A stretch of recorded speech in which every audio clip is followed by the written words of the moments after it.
Time है वाला पूरा मामा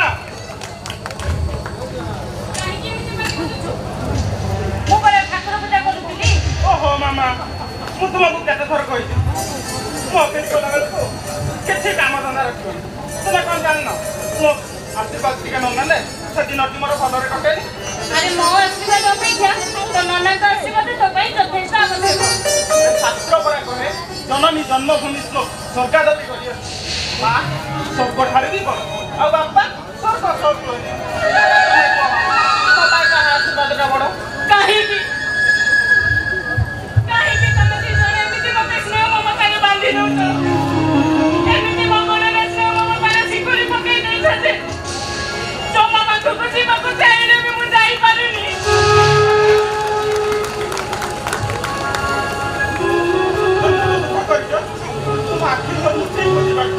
ତୁମେ ଆମକୁ ଅନ୍ତ ପାଣି ଜନ୍ମ ଦେଇନ ତ ସେଥିପାଇଁ ଆମ ପାଖରେ ରହିବାକୁ ଆରେ ଲଗ୍ନ ମୋ ଛାତିର ଉତ୍ପୀନ ହେଲେ ତମେ ଦି ଜଣ ପୁରା ମୋ ଦି ଆଖିର ଚୁକି।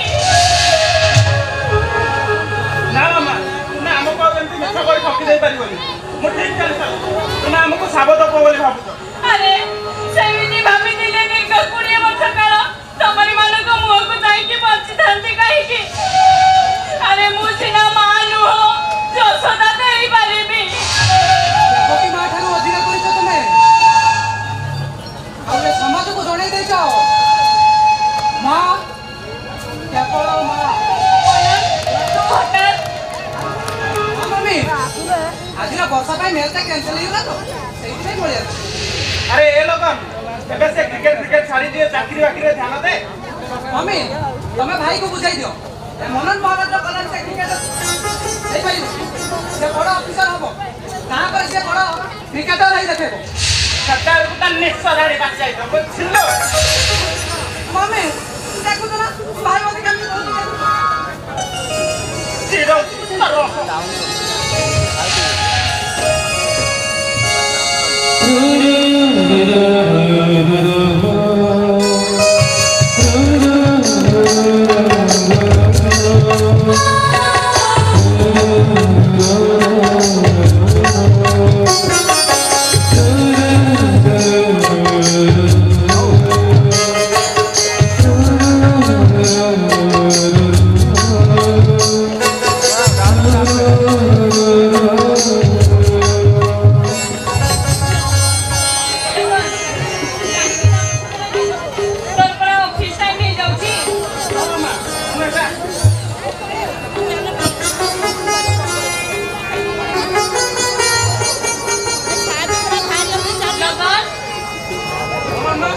କିଛି ଭୁଲି ଯାଉଛ କି ବାବା?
କେମିତି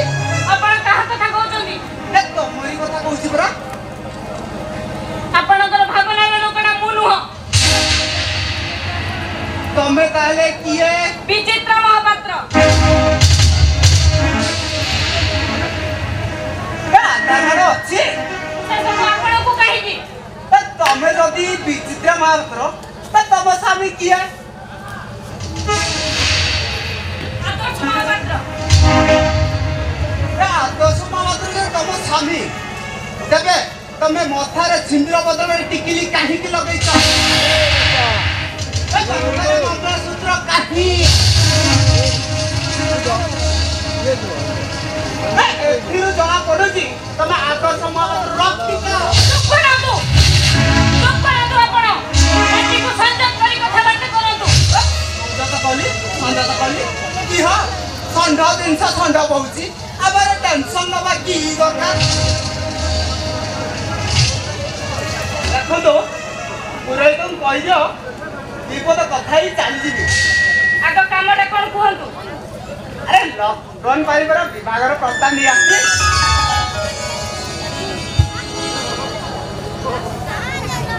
ଏ ଝିଅଟା ବହୁତ ଆରେ ପ୍ରାଇଭେଟ ମେଡିକାଲରେ ନର୍ସ ଅଛି, ବହୁତ ବି ପାଠ ପଢିଛି।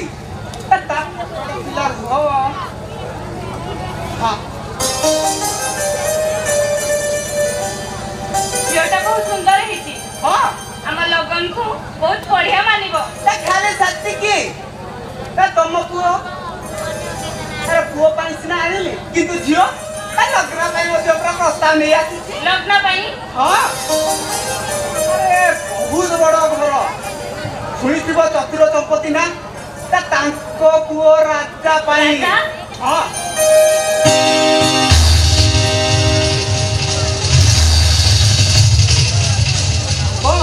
ନାଟା ଶୁଣିକି ଏମିତି ଚମକି ଗଲ?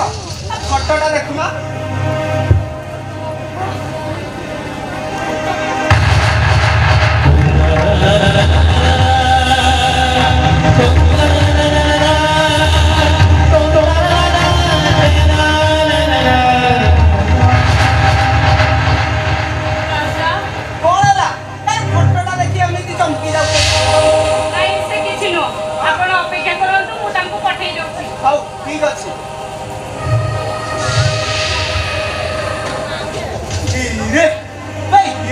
चतुर चंपती स्त्री चित्रा नुहे ये ताले किए?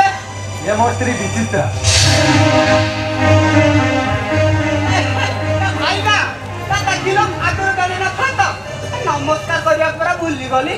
आ भाई ना आ जा तो इते नानी को सदा सदा नमस्कार जणई देबे। बुटी जाको फोटो मु देखि सारी। जदियो लगन पय आनी थिया प्रस्ताव रे मु एकमत, किंतु लग्न पय आनी थिया प्रस्ताव रे मु एकमत होता। काहेकि ना आमे नैष्ठिक ब्राह्मण खंडायत घरे बंधु बांधिले ब्राह्मण समाज हमको उपवास करिवो। ए पुरोहित जुगदाई कोठी बचलानी तमे ई जाति की धरि बसिछ? ए पुरोहित लग्न आउ राजा परस्पर बरा भल्ला पांती सेमाने किछि भूल करिया बसरू हाथ उंडीटा पकाई लावरा ठीक हो। से कथा मु चिंता करी आपन को जणाई दे। हां हेले यौतुक पत्र कथा कहंतु। आदर्श गुण संपन्न हां ए परिवार आम लगन मन नहीं चली पाउथवा बहुत आसीबो हेले बार बार कथाटा कहंतु। যৌতুক আনি মু মো বহু পাখରେ ଛୁଟ ହେଇଯିବାକୁ ଚାହେଁ ନା। ସେ ତାଙ୍କ ସକ୍ଷମ ଅନୁସାରେ ତାଙ୍କ ଝିଅକୁ ଯାହା ଦେବେ ମୁଁ ସେଥିରେ ରାଜି। ହେଇବେ ତାହେଲେ ମୁଁ ଆସନ୍ତା ତିଥିରେ ବାହାଘରଟା ପକ୍କା କରିଦେଉଛି। ଝିଅଟି ମୋ ମନକୁ ପାଇଛି। ହଁ ମୁଁ ବି ମୋ କଥା ଶୁଣେଇ ସାରିଛି। ହଁ କେବଳ ଲଗନ ମତ ନେଇ ମୁଁ ଆପଣଙ୍କୁ ଜଣେଇବି। ଆରେ ପୁରୋହିତେ ଲଗନ ଯେମିତି ପିଲା ସେ ଆପଣଙ୍କ ଉପରେ କଥାରୁ କେବେ ଅହରି ଯିବନି। ସେ କଥା ମୁଁ ଜାଣେ, ହଁ ତଥାପି ଥରେ ପଚାରି ଦେବାଟା ଭଲ ହେବ ନା। ଆଚ୍ଛା ହଁ ଠିକ ଅଛି। ଏ ପୁରୋହିତ ଟିକେ ଆସୁନ ଟିକେ ଆସ। ଆରେ ବାହାଘର ତ ଠିକ ହେଇଗଲା, କିନ୍ତୁ ଦିନେ ଦି ଦିନ ଭିତରେ ଯେମିତି ଖବର ଦେବାକୁ ନ ଭୁଲନ୍ତି। ଠିକ ଅଛି, ହଁ ମୁଁ ଆପଣଙ୍କୁ ଜଣେଇବି। ହଉ ହଉ ପୁରୋହିତ ତୁ ଏଥର ଆସୁଛି।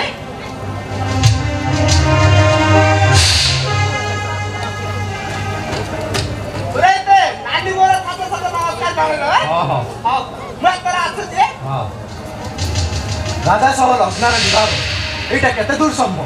କାହିଁକି ସମ୍ଭବ ନୁହଁ? ତା ଛଡା ଲଗ୍ନ ରାଜାକୁ ଭଲ ପାଏ।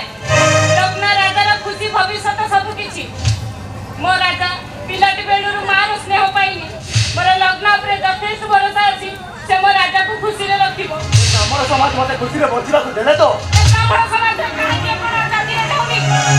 ତୁମେ ଯେତେ ବାଧ୍ୟ କଲେ ବି ମୁଁ ଏ ପ୍ରସ୍ତାବରେ ରାଜି ହେଇପାରିବି। କାହିଁକି କାହିଁକି ସେ ପୁରୁଣା ସଂସ୍କୃତି ପରମ୍ପରାକୁ ଜାବୁଡ଼ି ଧରିଛ? ତୁମେ ଯେତେ ବାଧ୍ୟ କଲେ ବି ମୁଁ ଏ ପ୍ରସ୍ତାବରେ ରାଜି ହେଇପାରିବିନି। ଜୀବନ ସାରା ତୁମ ପିଲାମାନଙ୍କ ପାଖରେ ମୋ ମାତୃତାକୁ ବନ୍ଧା ପକେଇ ଦେଲା ପରେ ସେହି ଦାନର ପ୍ରତିଦାନ ବଦଳରେ ଆଜି ଗୋଟେ ମା ତା ପୁଅର ଖୁସି କାନି ପତି ଭିକ୍ଷା ମାଗୁଛି। ମୋ ପୁଅର ଖୁସି ମତେ ଫେରେଇ ଦିଅ ଆଦର୍ଶ ମହାପାତ୍ର। ମୋ ପୁଅର ଖୁସି ମତେ ଫେରେଇ ଦିଅ। ହାତ ଯୋଡୁଛି।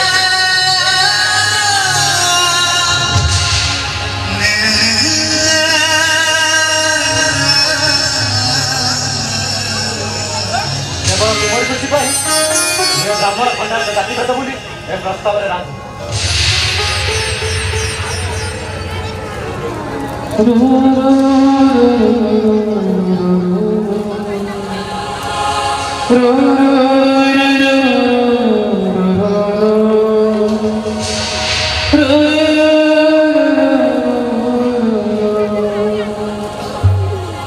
ରାଜା ତୁ ଏତେ ବଡ ହୋଇଗଲୁଣି ତତେ ଆଜି ଥରେ ଦେଖିବାକୁ ଇଚ୍ଛା ହଉଛି ରେ। ହେଲେ ଏ ଅଭାଗିନୀ ମା ତା ଭାଗ୍ୟରେ ସେ ଖୁସି କଣ ଲେଖା ଅଛି? ସେ ମଣିଷଟା ପାଖରେ ତୁ କେମିତି ଅଛୁ ମୁଁ ଜାଣିନି। ହେଲେ ଏତିକି ଜାଣିଛି ତୁ ନିଶ୍ଚୟ ତା ଗର୍ଭଧାରିଣୀ ମାକୁ ମନେ ରଖିଥିବୁ।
ଜାଣିଲ ନା ସେଇଟା ଗୋଟେ ଦେହ ବେପାର।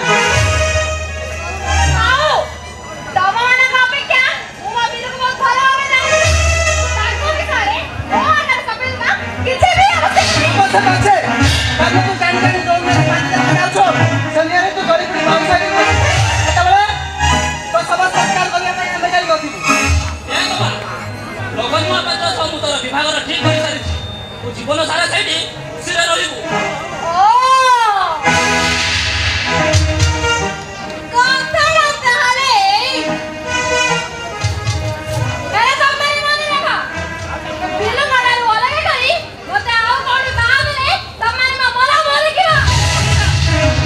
ମରିଯା ମୋ ପରି କାଳି କାଲି ମରିଯିବା ଦରକାର। କହିବାକୁ କିଛି ଲାଭ ନାହିଁ। ବରଂ ଆମେ ଦି ଜଣ ବିଷ କି ଜଳ ପିଇ ଆମ ଜୀବନକୁ ଶେଷ କରିଦେବା। ଆମେ ତ ନଥିବା। ତାହେଲେ ସତ୍ୟ ଆଉ ଠିଆ ହେଲୁ କାହିଁକି?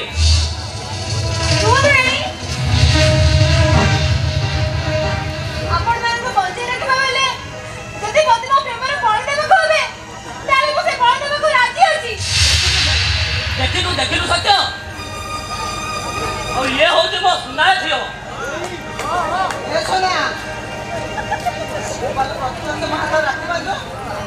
ରାକ୍ଷୀ ବାନ୍ଧିଲା ବେଳେ ମୋ ଉପରେ କେତେ ବର୍ଷ ରଖିଥାଉ। ଏ ଭାଇ ତା ଭଉଣୀକୁ ଜୀବନ ସାରା କେତେ ଖୁସିରେ ରଖିବ। ସେ ଭରସାଟି ତ ମୁଁ କେମିତି ରଖିବି କହିଲ? ଲଗନ ମହାପାତ୍ର କମ୍ପ୍ୟୁଟର ଇଞ୍ଜିନିୟର ଅଛି। ଜୀବନ ସାରା ସେଇଠି ଖୁସିରେ ରହିବୁ। ହେଲେ ପାଗିଳି ଯାହା ଜାଣି ଯୌତୁକ ସବୁ ଦରକାର ସବୁ ଦେଇ ତତେ ବାହାର କରିବୁ କୋଉଥିରେ ମୁଣ୍ଡ ରଖିବୁନି। ଆଉ ମନ ମାରି ଛିଡ଼ା ହେଲୁ କାହିଁକି? ମନ ବୋଲି କିଛି ଥିଲେ ସିନା ମନ ତ ବାପା ଭାଇଙ୍କ ଜୀବନ ବଦଳରେ ବନ୍ଧା ପଡ଼ିଯାଇଛି। ମୋ ସ୍ୱାଧୀନତା ତମାନଙ୍କ ପାଖରେ ଦଳେ ଚକଡ଼ି ନଷ୍ଟ ହେଇଯାଇଛି। ଆଉ ବାକି ରହିଲା ଏ ହାଡ଼ ମନ୍ଦିର ଦେହ ଖଣ୍ଡିକ ଏଇଟା ଯେ କେତେବେଳେ ନଷ୍ଟ ହେଇଯିବ ସେଇ କଥା ଟିକେ କହିବ। সোনা অপূর্ব নিশ্চয় সোনাক্ষী ম্যাডামଙ୍କର ବାପା ଆଉ ଭାଇ। ଆଜ୍ଞା ଆପଣ ଏଠି সোনাক্ষী ମ୍ୟାଡାମଙ୍କର ଜାଣିଛନ୍ତି ଇନ୍ସପେକ୍ଟର ଆପଣ ତାପରେ ଦେଖନ୍ତୁ ଦେଖନ୍ତୁ ସେମାନଙ୍କ ପାଖକୁ ଆପଣଙ୍କ ସହଜ ପୁରୁଷକୁ ନିଜ ଅତ୍ୟାଗ କରିବା ପାଇଁ ନିଜର ଅଶ୍ଳୀଳ ଫଟୋ ସବୁ ଭାଇରାଲ କରିବେ। ତାର କରନ୍ତୁ ଭାଇ ସାମ୍ବାଦିକ ବାବା ରାଣୀ ମହୁମତୀ ସାଥୀ ନିଜର ଅଶ୍ଳୀଳ ଫଟୋ ସବୁ ଭାଇରାଲ କରିବାର ବ୍ୟସ୍ତ। ଆପଣ ଜାଣିନାହାନ୍ତି କୋଉଠି କାହା ସାମ୍ନାରେ କାହା କଣ କରୁଛନ୍ତି? କେବଳ ସେତିକି ନୁହଁ ଭୁବନେଶ୍ୱର ଗୋଟେ ସ୍ପାରୁ ଆମେ ତାଙ୍କର ହସ୍ତଗତ କରିଛୁ। ଇନ୍ସପେକ୍ଟର ଆହୁରି ମଧ୍ୟ ସେ ଆପଣଙ୍କର କଳିଙ୍ଗ ପ୍ରାଇଭେଟ ନର୍ସିଂ ହୋମରେ ହେଲେ ସେଠି ଖାଲି ନର୍ସ ଚାକିରି କାମ ସେଠି ଝିଅମାନଙ୍କୁ ଇନଭାଇଟ୍ କରି ଡକ୍ଟର ମାନଙ୍କର ୱେଟିଂ ରୁମ୍ ପଠାଉଛି।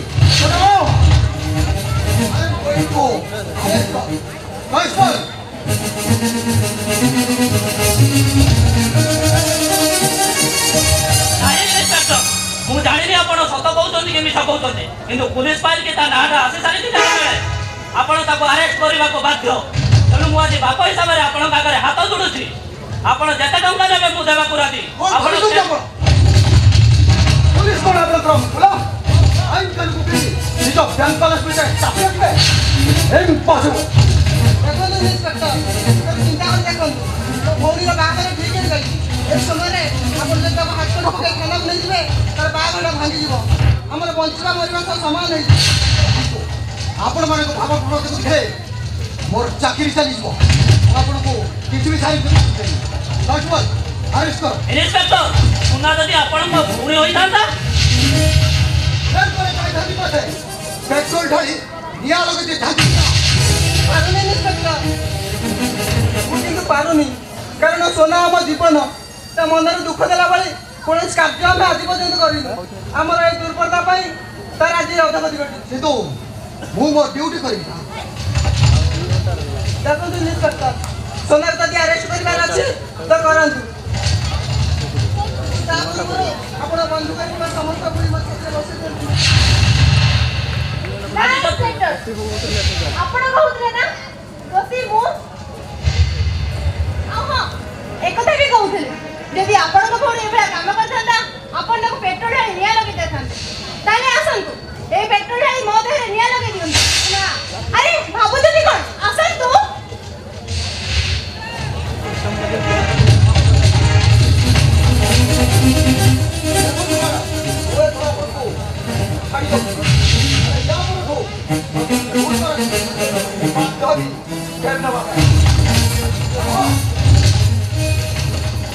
এইটা মধ্যে মনে রাখবে নারীর প্রকৃত গান পালাতে এই তো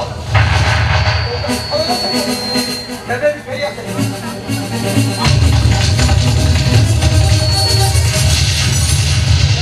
ମୁଁ ଭାବିଥିଲି ମୋ ଝିଅ ଗୋଟିଏରେ ଗୋଟିଏ ଝିଅ ନୁହେଁ ନିରାଟିଏ କିନ୍ତୁ ଏଇଟା ତ ଗୋଟେ ପୁରା ଅଙ୍ଗାର। ସବୁ ଭୁଲ ଆମର ବାପା। ଯଦି ପ୍ରଥମରୁ ଆମେ ତା ହାତରେ ମୋବାଇଲ ଧରି ନଥାନ୍ତେ ସେମିତି ଭୁଲ କରିନଥାନ୍ତା। ଓହୋ ଭୁଲଟା ତ ହେଇଯାଇଛି। ମୋ ଭୁଲକୁ ଆଇନ ଯେତେବେଳେ କ୍ଷମା କରିସାରିଲେଣି ତମମାନେ ଏତେ ଘାଟୁଛ କଣ ପାଇଁ ଯେ? ଏଥିପାଇଁ ଯେ ତୋ କାଜି ଆମ ବାପୁ ପରିବାର ମୁଣ୍ଡ ତଳକୁ ହେଇଗଲା। ଖାଉରା ସତ୍ୟ ଯାହା ଘଟିବାର ଥିଲା ଘଟି ସାରିଲାଣି। କାଦୁଅକୁ ପଥର ମାରିଲେ ମୁହଁକୁ ଚୁଟିକି ବସିନା ବରଂ କିଛି ଲାଭ ହବନି। ବରଂ ଆସନ୍ତା ଦିନରେ ଏହା ବାହାଘର କରାଇଦେବା। This solution is better solution. ହଉ ବାପା ମୁଁ ଏବେ ତାହେଲେ ଆଦେଶ ସଂକଳନ କରୁଛି ସମୟରେ ପ୍ରସ୍ତାବକୁ ପକ୍କା କରି ଆସିଛି। ଦେଖ ମା ବାପ ଘରେ ଯାହା କାଳ ଶାଶୁ ଘରେ ତା ଘରେ ଯାହା ଖେଳ ଶାଶୁ ଘରେ ଯାହା କାଳ ଜଗି ରଖି ନ ଚଳିଲେ ପସ୍ତେଇବୁ। ଓଡ଼ିଆ ଘରର ସଂସ୍କୃତି ପରମ୍ପରାକୁ ପାଦରେ ଆଣିଲେ କଞ୍ଚଡ଼ା ଖାଇବୁ କଞ୍ଚଡ଼ା।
ତତେ ଆଗ ଶାଶୁର ଘରକୁ ପଠେଇବି ତାପରେ ଯାଇ ମୁଁ ବାହାବି ନା। ନା ବାବା ନା, ଆଗ ମୋ ଭାଉଜ ହାତ ରନ୍ଧା ଖାଇବି ତାପରେ ଯାଇ ଯୋଉ କଥା। ହେଇପାରିବନି। ଆଲୋ ଆଗ ତତେ ପଠେଇ ସାରିଲା ପରେ ସିନା ତୁ ତାଙ୍କ ଭାଉଜଙ୍କ ହାତ ପରସା ଖାଇବୁ। ଆଉ କଣ କହୁଛୁ? ମତେ ତୁ ଏବେ ବାହାଘର କରିଦେବୁ ନା କଣ? ଆଉ କଣ ବୁଢୀଟା ପର୍ଯ୍ୟନ୍ତ ରଖିବି ନା? ବୁଢୀଟା ହେଲେ ତୋ ପାଇଁ ଆମେ ନିଶ୍ୱାସର କୋଉଠୁ ଖୋଜିବୁ? ଭାଇ ତୁ ଏମିତି କହିବୁ ତ? ହଉ ହଉ ଏତେ ଫୁଲେଇ ନା ଭାଇ, ଚାଲ ଭାଇର ବ୍ୟାଗଟା ସଜେଇଦେବା। କାଇଁ ତୁ ଯାଉନୁ? ଆଲୋ ସେ ନୂଆ ଭାଉଜଟାକୁ ଦେଖିଲା ମାତ୍ରେ ମତେ ପୁରା ଭାରି ଲାଜ ଲାଗୁଛି। ଲାଜ କାଇଁ? ସେଇ ଯୋଉ ନେତି ମାଉସୀ ତା ଝିଅକୁ ଯେତେବେଳେ ଆମ୍ବ ତୋଟା ଗଛ ମୂଳରେ ବସିକି ଏମିତି ଲାଇନ ମାରୁଥିଲୁ ସେତେବେଳେ ତ ଲାଜ ଲାଗୁନଥିଲା? ଦେଖିବୁ ଭାଇ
ହେଲେ ମୁଁ ଏମିତି ଗୋଟେ ହତଭାଗା ଯେ ଆଜି ଭଳି ଦିନରେ ମୋ ନନାଙ୍କର ହାର୍ଟ ପ୍ରୋବ୍ଲେମ ବାହାରି ଏତେ ସବୁ ଖୁସି ସେ ଦେଖିପାରୁନାହିଁ।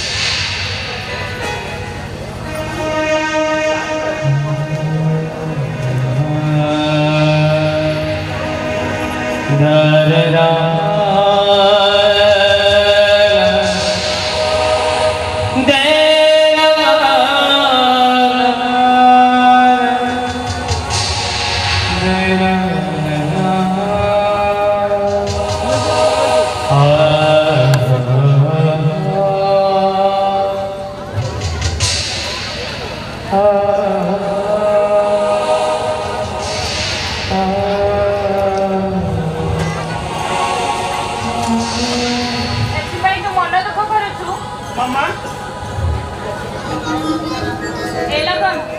ମତେ ଦେଖିଲୁ ତ ନନା ସିନା ପାଖରେ ନାହାନ୍ତି ହେଲେ ମୁଁ ତ ତୋ ପାଖରେ ଅଛି। ତୁ କଣ ଖୁସି ନୁହଁ?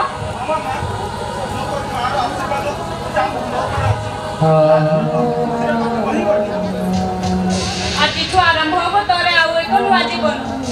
ମୁଁ ଚଟାଣୀ ମାଙ୍କ ପାଖରେ ପ୍ରାର୍ଥନା କରୁଛି ତୁମର ଦାମ୍ପତ୍ୟ ଜୀବନ ସୁଖମୟ ହେଉ।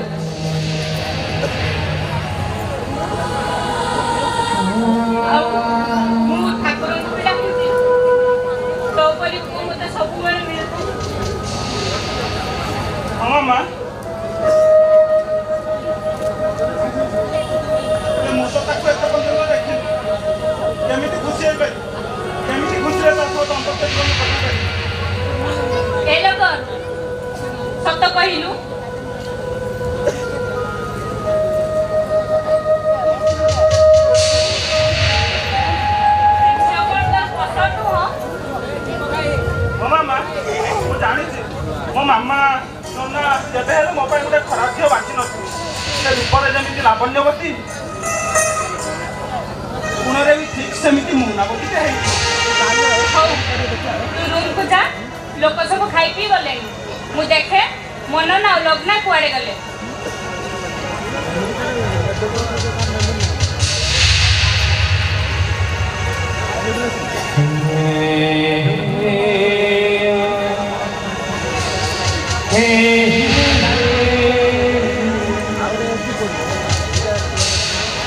ସତରେ ସୋନାକ୍ଷୀ, ମୁଁ ସିନା ତୁମକୁ ଦେଖିଲି, ହେଲେ ତୁମ ନାଁରୁ ମୁଁ ଠିକ୍ ଜାଣିପାରୁଛି। ତୁମ ଅଳସୀ ଅଳସୀ ଆଖି, ନୀଳ ବୌଦ୍ଧ ପରି କେଶ, ଆଉ ତୁମ ଗୁଲାପି ଗୁଲାପି ଓଠରେ ଓଠକୁ ମିଶେଇ ଏ ଚାନ୍ଦିନୀ ରାତିକୁ ରଙ୍ଗୀନ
ମୋ ମୁଣ୍ଡ ଗରମ ହେବା ପୂର୍ବରୁ ତୁମେ ଦି ଜଣ ଘର ଛାଡ଼ି ଚାଲିଯାଅ।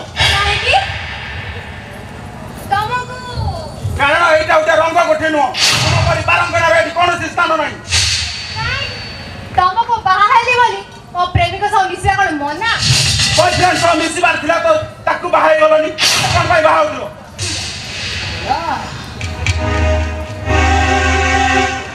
ବିଲାସ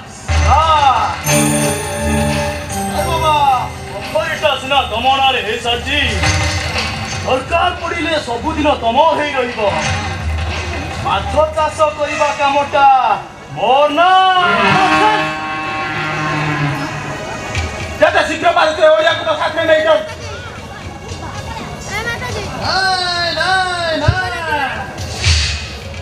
ନାଇଁ ରଗନ ବାବୁ, ସେ ଏଇଠି ରହିବ।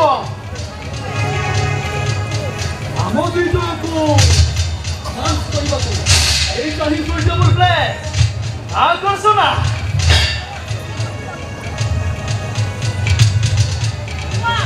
ହାତ ଧରି ଗାଡ଼ି ଦବ। ଗାଡ଼ି ଦଉନ, ସିଏ ମନା କଲା। କିନ୍ତୁ ଆପଣ ତମ ବାପା ଜାଣିଲେ ତାଙ୍କ ହାର୍ଟଟା ବଢ଼ିଯିବ। ଆଉ ବୁଢ଼ାର ଜୀବନ ଲେଖାଟା ଅଧାରୁ ଛିଡ଼ିଯିବ। କୁହ, ବାପ ଏଇ ପୁଅର ଶବ ହେଇଥିବ ନା ସବୁଦିନ ପାଇଁ ଶବ ହେଇଯିବ?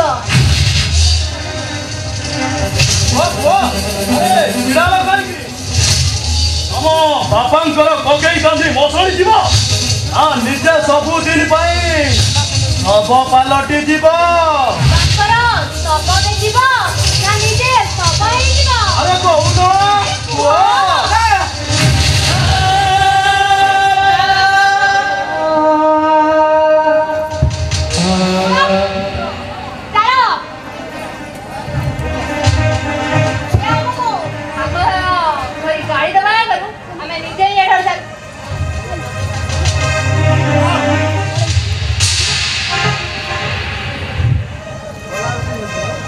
ଆଜିର ଏ ବାସର ରାତିରେ ତୁମେ ଏରୁଣ୍ଡି ବନ୍ଧ ଦେଇ ଚାଲିଗଲେ ଗାଁ ଲୋକ ଆମକୁ ଡାହିଟା ପରା କରିବେ। ଆଉ ସେହି କାହିଁଟା ପରା କହି ନ ପାରି ବୁଢ଼ାଟା ସବୁଦିନ ପାଇଁ ମରିଯିବ ରେ। ଆଉ ତାପରେ ହବ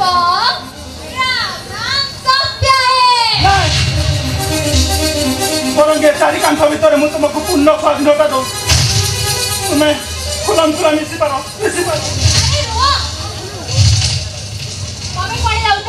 ତାହେଲେ ମୁଁ କ'ଣ କରିବି?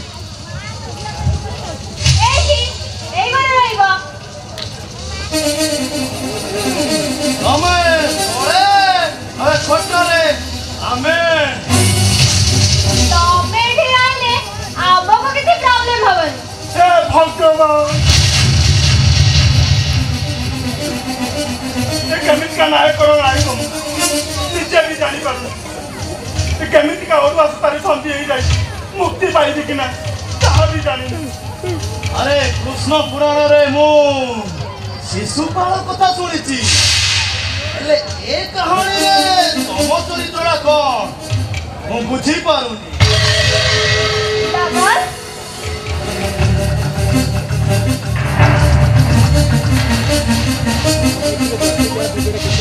ଦେବୀ ବ୍ରାହ୍ମଣ ଚତୁର୍ଦିଗ ବେଳକୁ ସାକ୍ଷୀ ରଖି ତମେ ମୋତେ ବିବାହ କରିଛ। ମୋ ମଥାରେ ସିନ୍ଦୁର ଦେଇ ତମେ ମୋ ସ୍ୱାମୀ ସାଜିଛ। ସେଇ ସ୍ୱାମୀ ସେଇ ଶଙ୍ଖାସିନ୍ଦୁରର ସୀମାରେଖାରେ ଥାଇ ମୁଁ ତୁମକୁ ପ୍ରଣାମ କାରଣ ଏ ପାପ ସହରରେ ତମେ ହେଉଛ ପୁଣ୍ୟ ଦେଉଳ।